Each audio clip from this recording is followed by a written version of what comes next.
andi ko Allah do waɗa ñentinde hina annabajo hina nelaɗo andi no ɓaaru ɓeyni en deja Allah koko wirni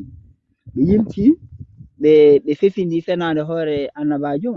andi non ko noon ɓe bonni diinaji ɗin fof boy woni ko diina yahudi woni ko diina nasara woni ko diina men kam ko niɓe si annabaɓe feƴƴini ma ɓeyto ha ɓe wara ɓe ma ɓe sabbo ha ɓe feƴƴina ɓe fefindo defte ɓe ara ɓe na ko ɗeɗo defte ñentinto cuwano ɓe woɗɗintinna yimɓe ɓen Allah andi ko noon ɓe waɗi joni ɓe moƴƴini personnage ɓe waɗi ɓe hakkunde enen e Allah cuwano joni na Allah ñentinte ɓeni wo ko nelaɗo ñentinte nelaɗo e sahabaɓe mum mais nelaɗo e sahabaɓe mum ko ɓe windi e ɓen kon ɓen ɓe tawano ko ɗum windete koko fefinda cuwano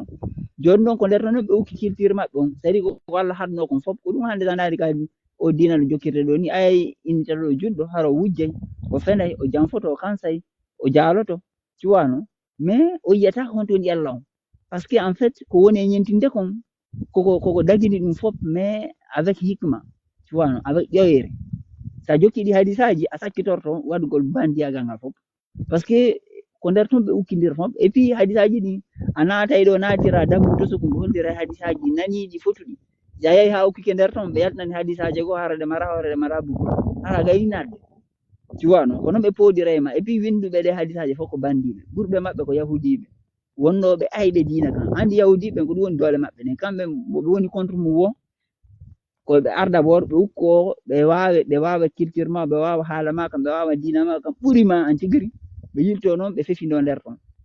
andi no wayanaɗo ɓe poison e nder goɗɗum wa pikiirwal ɓe naata ka nder ɓandu ma ɓe hibba nder ton poison maɓɓe on cuwano aw ko ɗum ko noon ɓe foodiren ka diina men ko ɗum bonɗi needi men ndi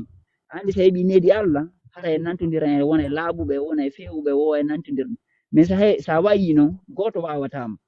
so yi hande eɗen wawa ko par ce que en halkike needi Allah ndi par ce que Allah hay goto wawata ɗum cuwano Allah ko foolowo mo foolatake joni noon sen ƴetti needi makko ndi enen kadi wona e fooloɓe ɓe foolatake kono sen yalti e needi makko ndi tun e wona e faible joni noon kamɓe ɗum noon ko ndin needi noon ɓe falno yaltinde e mum cuwano par ce que ɗo hande goɗɗo no wawma ko par ce que an tigiri a feewa a laaɓa par ce que ko ɗum goɗɗo wawirtama ko par ce que hiɗa wujjude ɗa hiɗa femmude nde roguɗa hiɗa mari piiji